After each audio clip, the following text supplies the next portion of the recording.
nouvelle équipe dirigeante du tribunal du commerce d'Abidjan a présenté hier au président de la République Alassane Ouattara au palais présidentiel le bilan de ces 2 années d'exercice.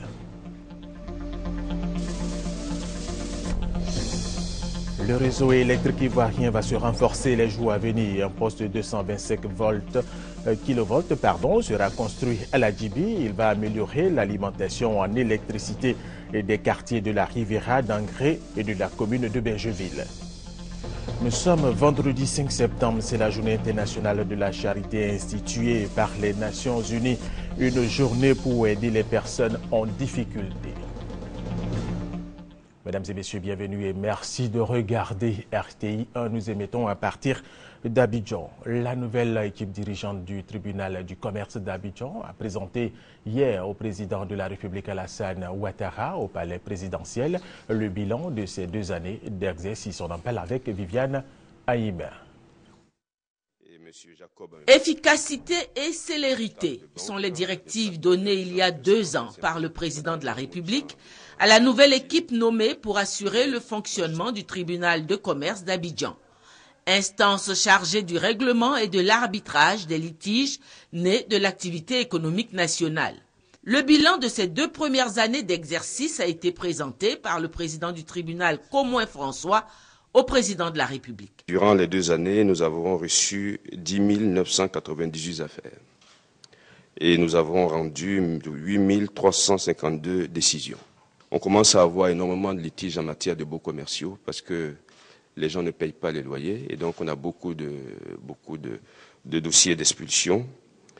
On a des litiges aussi concernant les associés qui beaucoup méconnaissent les règles de fonctionnement des sociétés commerciales. On a des litiges concernant l'énergie, notamment la CIE et la SODECI, dont les agents parfois ont des comportements qui sont contraires à la convention de concession conclue avec l'État de Côte d'Ivoire. Et on a beaucoup de litiges bancaires, les gens ne remboursent pas les crédits et donc ça pose un problème. De l'assurance aussi parce que les sinistres ne sont pas réglés et les cotisations qu'on fait en matière d'assurance vie ou d'assurance retraite ne sont pas non plus reversées à la fin des contrats. Ce souci du président de la République de faire du tribunal de commerce d'Abidjan un instrument efficace qui va stimuler la confiance des acteurs économiques et des investisseurs est bien sûr accompagné de mesures et de moyens pour atteindre cet objectif. Ainsi, à la demande du gouvernement, la Banque mondiale a déjà investi 1 milliard de francs pour son fonctionnement et 1,5 milliard de francs pour son informatisation. Le président de la République a adressé ses félicitations à la nouvelle équipe pour le travail réalisé au cours de ces 2 premières années d'exercice. Je voudrais vous dire vraiment toute ma satisfaction. J'ai eu à rencontrer M. le Président. Nous avons échangé sur le travail qui est fait au tribunal du commerce. Et nous avons tous été impressionnés par la qualité de ce travail. Et témoignage en a été donné par de nombreux acteurs au niveau du secteur privé, mais également au niveau de la communauté internationale. Je voudrais donc vous encourager, vous dire que nous comptons beaucoup sur vous parce qu'il y va de la crédibilité de la chose jugée dans ce domaine en Côte d'Ivoire.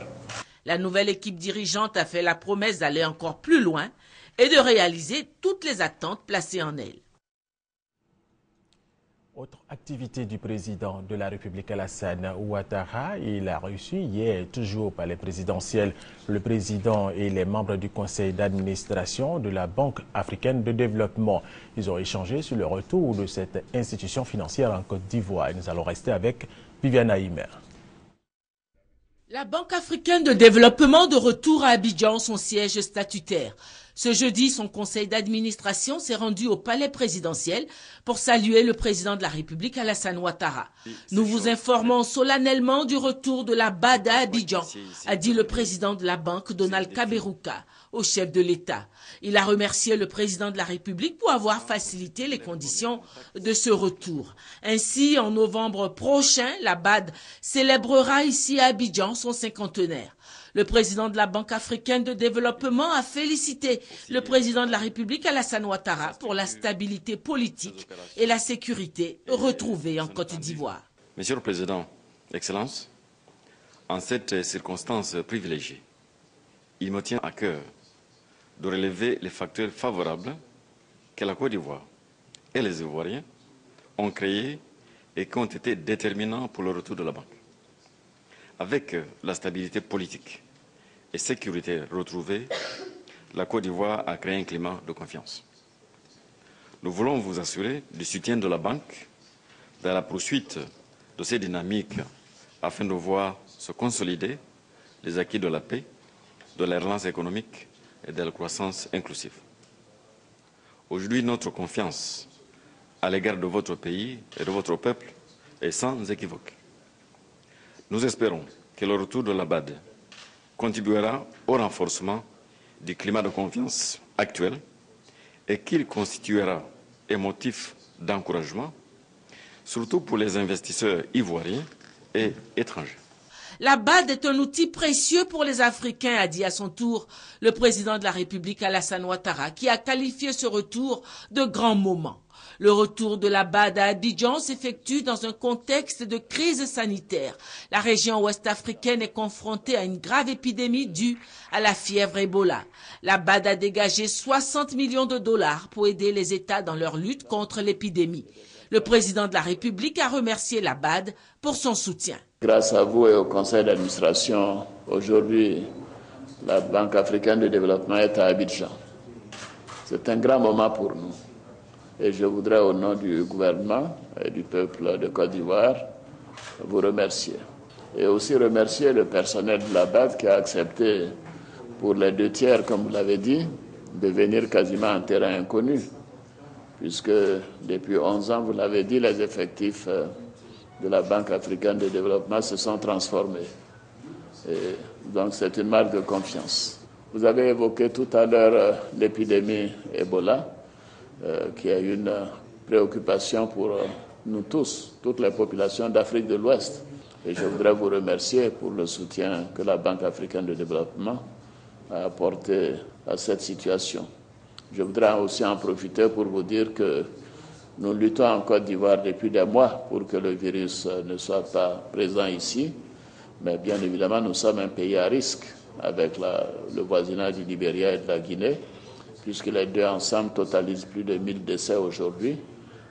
Donc, je voudrais compter sur vous pour que la Côte d'Ivoire puisse être prise en charge dans le financement donc, de la protection des citoyens et aussi de l'anticipation nécessaire pour que le virus ne vienne pas en Côte d'Ivoire. La BAD de retour à Abidjan, une photo de famille a fixé l'événement.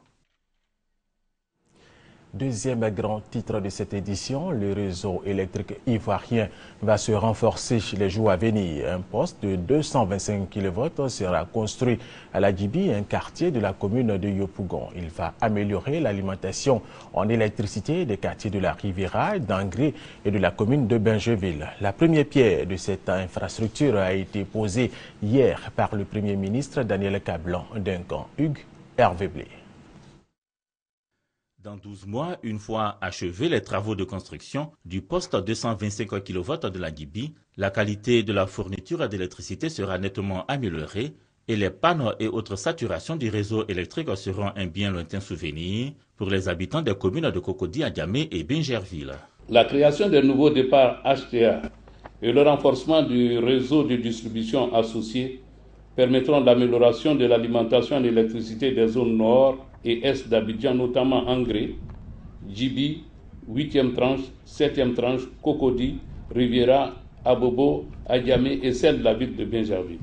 Cet acte posé par le Premier ministre Daniel Kablan-Duncan matérialise la volonté du gouvernement d'améliorer la fourniture de l'électricité au plan national. Le poste 225 kV de la Djibi est financé par un prêt de 15 milliards de francs CFA de la BOAD.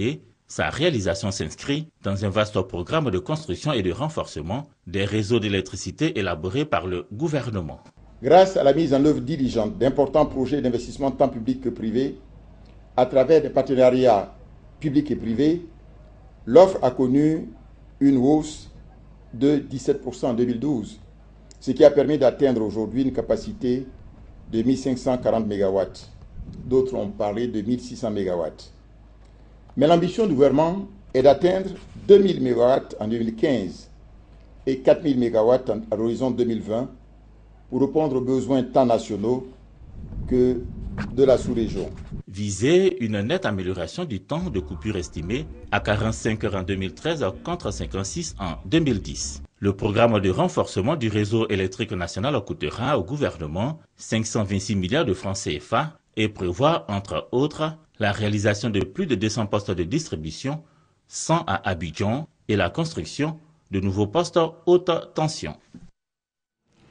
Le CPC, le Centre de promotion des investissements en Côte d'Ivoire, a été face aux professionnels du secteur bancaire. La rencontre a porté sur les mesures de réforme prises par l'État ivoirien en matière de constitution de sociétés commerciales. Mamadou Traoré et Francis Boafo. Pour faciliter les procédures, réduire les coûts et délais de création de sociétés commerciales et surtout de sociétés à responsabilité limitée, le gouvernement ivoirien a adopté de nouvelles mesures cette année. Aujourd'hui, les textes que sont dans la Côte d'Ivoire à partir de l'OADA permettent de pouvoir créer une entreprise en ayant le choix de passage chez le notaire ou de faire donc sous acte, sous seing privé. Deuxième élément, c'est la levée de l'obligation du capital minimum. Et troisième élément, c'est donc la publication en ligne de la création d'entreprise qui désormais est admise par la loi ivoirienne de pouvoir le faire sur le site internet du CPC. 4 mois après la mise en vigueur, l'application de ces nouvelles mesures piétine dans les établissements financiers et banques. C'est pour sensibiliser les directeurs des réseaux bancaires sur les nouvelles dispositions relatives à la création d'entreprises commerciales que le CPC, Centre de promotion des investissements en Côte d'Ivoire, a organisé cette rencontre. Cette rencontre a été le cadre pour nos banques de bien comprendre les réformes. Les banques et établissements financiers vont se mettre en ordre pour les appliquer. Mais encore une fois, je tiens à demander aux opérateurs économiques de se conformer aux dispositions qui sont prises en la matière.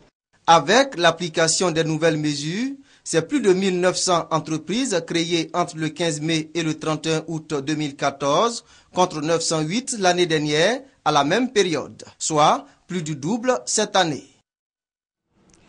L'Organisation mondiale de la santé, OMS, a proposé hier jeudi à Genève, en Suisse, 8 traitements et 2 vaccins expérimentaux contre le virus Ebola à développer au plus vite. Mais ces traitements et ces vaccins ne pourront pas être disponibles pour un usage généralisé avant fin 2014. L'Union africaine a d'autre part annoncé une réunion d'urgence lundi prochain pour définir une stratégie à l'échelle du continent frappé par l'épidémie qui n'arrive pas à être contenue. Autre information, et c'est reparti pour le festival de grillage d'Abidjan. C'est la 7e édition. Elle se tiendra du 6 au 7 septembre au Palais de la Culture. Pour cette édition, les organisateurs entendent appliquer les mesures de prévention prises par le gouvernement pour lutter contre le virus Ebola. Laetitia Manglé. Le Festival des grillades d'Abidjan édition 2014 ne veut pas être en marge de la lutte contre le virus Ebola. La structure organisatrice, suivant l'évolution de l'épidémie, a décidé de tenir compte des mesures d'hygiène mises en place par le gouvernement ivoirien dans le cadre de la lutte contre Ebola. Depuis 6 ans, nous bénéficions de l'appui technique du ministère des Ressources animales et halieutiques dans tout ce qui est formation des braiseurs, dans tout ce qui est contrôle d'hygiène, dans une formation pour ce qui concerne la conservation des aliments, l'hygiène sur le lieu de travail. Et cette mesure elle a été renforcée cette année avec l'appui technique également de la direction de l'hygiène publique qui sera présent sur le festival pour sensibiliser comment se laver les mains, inciter à se laver les mains régulièrement durant ce festival. Pour cette 7e édition, les festivaliers auront droit à toutes sortes de grillades faites par une 50aine de professionnels en la matière, retenus après une rigoureuse sélection, mais aussi à un concert live gratuit. Le festival des grillades, c'est 1000 emplois intermittents créés pour les jeunes. Et de 3500 participants en 2008 lors de la première édition, l'on est passé à 100 000 en 2013. Des chiffres qui pourraient connaître une hausse pour cette 7e édition. Nous vous le disions dans nos titres, ce vendredi 5 septembre marque la journée internationale de la charité instituée par les Nations Unies en 2012. Une journée pour aider les personnes en difficulté. Rappelons que la date du 5 septembre a été choisie pour rendre hommage à Mère Teresa. Angelica Eura.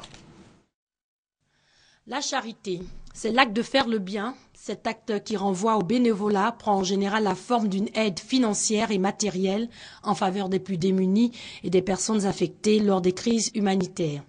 Le 5 septembre marque la Journée internationale de la charité, une date pour promouvoir cette valeur qui contribue à atténuer la souffrance des populations. Lutte contre la pauvreté et la misère, un personnage symbole en la matière, Mère Teresa. Cette religieuse, née en 1910, est décédée le 5 septembre 1977. Ce sont ses actions caritatives qui ont inspiré l'instauration de la Journée internationale de la charité par les Nations Unies, et c'était le 5 septembre 2012. Le choix du 5 septembre de chaque année pour sensibiliser et mobiliser l'opinion publique et les ONG à aider les personnes en difficulté n'est pas fortuit. C'est la date anniversaire du décès de Mère Teresa. L'expression humaine du don de soi a marqué le monde entier par ses actions en faveur des pauvres. Elle a soigné les malades, elle s'est occupée des orphelins et a créé des centres d'hébergement pour les plus démunis et les sans-abri. Des actions qui lui ont valu le prix Nobel de la paix en 1979, après sa mort. Ces actions de charité ont favorisé la création de plusieurs structures qui viennent en complément des services publics dans les soins de santé, l'éducation et la protection des enfants. Le Fonds d'appui aux femmes de Côte d'Ivoire, FAFSI, va financer les femmes du département de Béoumi pour la deuxième fois. Et pour cette deuxième phase de financement, 20 millions de francs CFA seront mis à leur disposition. Ouattara Walter et Charles Tartou de RT Boaké. Le Fonds d'appui aux femmes de Côte d'Ivoire est à sa deuxième phase de mise en œuvre à Béoumi. Pour sa réussite, les cadres de la région s'impliquent dans la sensibilisation des femmes. L'exemple de Sidi Touré, chef de cabinet du président de la République qui souhaite l'autonomie financière des femmes de sa localité. Il les a invités à adhérer massivement au FAFSI. Sur l'ancienne opération de 5 millions, il y a eu 75 femmes seulement qui ont pu bénéficier. Par rapport au projet à venir, il y a 655 qui sont inscrites. Et cette opération qui a regroupé tous les leaders d'associations au niveau féminin permettra d'élargir le nombre. La mairie de Béoumi a servi de cadre à la rencontre de sensibilisation et d'échange entre les femmes et les responsables du FAFSI. Cette rencontre a permis d'expliquer le mode d'accès à ce fonds. Le FAFSI est un projet initié par la première dame Dominique Ouattara. Il est octroyé aux femmes sous forme de prêts à très faible taux de remboursement. Les femmes âgées de 21 ans et plus et les groupements de femmes ivoiriennes peuvent en bénéficier. Le crédit individuel alloué se situe entre 30 000 et 200 000 francs CFA. À Béoumi, pour cette deuxième phase de financement, ce sont 20 millions de francs CFA qui vont être mis à la disposition des femmes. Si la demande est plus grande, nous augmenterons les fonds automatiquement parce que l'objectif de Madame la Première Dame, c'est de faire en sorte que chaque ménage puisse bénéficier de ce fonds. Je vais en parler à mes membres. Elles seront très heureuses de savoir qu'on peut nous aider à améliorer nos récoltes. Nous tendons tous vers l'émergence. L'autonomisation de la femme est un pan essentiel pour cette émergence. Créé en 2012, le Fonds d'appui aux femmes de Côte d'Ivoire, FAFSI, répond à la promesse faite par le président de la République, celle d'apporter assistance aux femmes de Côte d'Ivoire. Le conseil municipal de Boisflé vient en aide à ces populations atteintes de déficience visuelle. Il leur a offert des lunettes pharmaceutiques. Il a également doté plusieurs écoles de la localité en table-banc. Thérèse Tapé-Yoboué. Au total, 7000 paires de lunettes ont été offertes aux personnes atteintes de déficience visuelle. Un geste de la mairie de Boisflé qui entend contribuer à la bonne santé de ses administrés. Et selon le maire de la commune, Lucien Leyebi, la distribution de ces paires de lunettes fait suite à une consultation organisée par 2 ophtalmologistes qui ont pu recenser des personnes atteintes de déficience visuelle et reçu au préalable des soins à Yamoussoukro. Une autre priorité de la mairie de Boisflé, l'éducation. Pour cela, des tables-bancs ont été offertes à plusieurs écoles de la localité. Toutes ces actions sont inscrites dans le budget de l'exercice 2014, adopté lors de la 2e session du conseil municipal. Ce budget s'équilibre en recettes et en dépenses à plus de 400 millions de francs CFA. D'autres priorités ont été prises en compte, notamment l'équipement en matériel informatique des services municipaux, l'aménagement de la voirie, l'électrification et l'adduction en eau potable de certains quartiers de la commune. Tout à fait autre chose. Le ministère de l'Environnement, de la Salubrité urbaine et du Développement durable a décidé d'inviter le corps préfectoral, les sociétés privées, la chefferie traditionnelle et les organisations des femmes et des jeunes à s'approprier le nouveau concept de développement durable. Développement durable qui prône la croissance économique, le développement social et la protection de l'environnement. Kwadjo Kwame, RTI Boaké. Le présent atelier permettra aux participants, dont le corps préfectoral, les sociétés privées, la chefferie traditionnelle, les organisations de femmes et de jeunes, de s'approprier le nouveau concept qu'est le développement durable qui prône la croissance économique, le développement social et la protection de l'environnement. Pour le directeur général de l'Agence nationale de l'environnement, la présente session s'attellera à poser les actes forts à la hauteur des attentes des populations. Il s'agira, entre autres, de donner le top départ de la restauration du couvert forestier et d'identifier bien d'autres projets susceptibles d'être accompagnés par des partenaires identifiés. Selon Mme Yao, coordonnatrice de la DGDI, cette première étape du volet opérationnel fait appel à des partenaires pour la mise en place de nombreux projets, dont le reboisement. Pour le ministre Alla Kwadjo Rémy, l'atelier doit répondre à des interrogations, soit comment donner vie à un environnement désagrégé et offrir les instruments techniques et juridiques en vue de préserver l'existant. Autant d'interrogations qui, entre autres, permettront à l'atelier environnemental régional de Boaké 2014, initié donc par l'ANDE, de marquer véritablement les esprits et de créer dans vos régions la conscience environnementale requise pour donner naissance à un comportement nouveau, un comportement éco-citoyen. La rencontre est enrichie de plusieurs communications, dont la qualité de l'environnement en milieu urbain et rural, la mise en œuvre du développement durable en Côte d'Ivoire. La direction régionale des eaux et forêts de Séguéla a initié à Kounaïri une campagne de sensibilisation des populations sur la nécessité de lutter contre la déforestation en plantant des arbres. Cela va éviter à la Côte d'Ivoire les effets négatifs du changement climatique. Emmanuel. Planting d'arbres à Kounaïri dans la localité de Séguéla. Les populations veulent ainsi contribuer à sauver la forêt ivoirienne qui est en voie de disparition. Selon les estimations de l'Organisation des Nations Unies pour l'alimentation FAO, la Côte d'Ivoire perd chaque année entre 150 000 et 200 000 hectares de forêt à cause de l'activité humaine. Et cette disparition de la forêt pourrait avoir des conséquences néfastes sur le plan écologique si l'on y prend garde. L'initiative de la direction régionale des eaux et forêts de Séguéla Kounaïri vise donc à soutenir les actions du gouvernement pour préserver la forêt ivoirienne. La création de plantations forestières contribue de ce fait non seulement à purifier l'air respiré, mais constitue la réponse idéale à opposer au réchauffement climatique aux conséquences incalculables sur l'humanité. Le préfet de Kounaïri exhorte les populations à préserver les reliques de forêt encore disponibles et à reboiser les superficies dégradées dans cette région où les cultures sur brûlis et les feux de brousse constituent de réelles menaces pour la forêt. Nous sommes dans une zone où la forêt se réduit d'année en année et vous êtes là, assistant passivement à la destruction de la forêt. Mais ce que vous pouvez faire, c'est de contribuer à l'aménagement des autres espaces pour que de nouvelles forêts poussent.